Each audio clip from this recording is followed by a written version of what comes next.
Welcome to HN Kids World. Happy to learn. Reader, A Cat in the Tree, series created by Roderick Hunt and Alex Britta.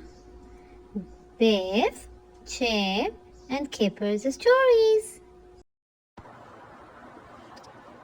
Biff,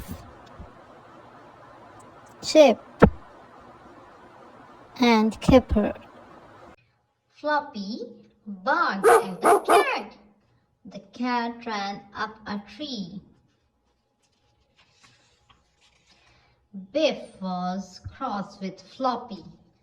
Wilma climbed on the wall. Wilma climbed up the tree.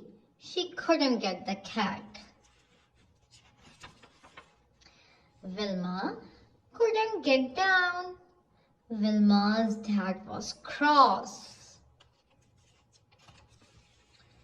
He put the ladder up. Wilma climbed down.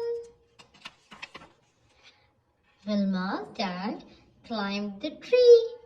He couldn't get the cat. Wilma's dad was stuck. The cat jumped down. The fireman put a ladder up. Wilma's dad climbed down. "Oh no," said everyone. The end of the reader. Thanks for watching. Don't forget to like and subscribe our channel.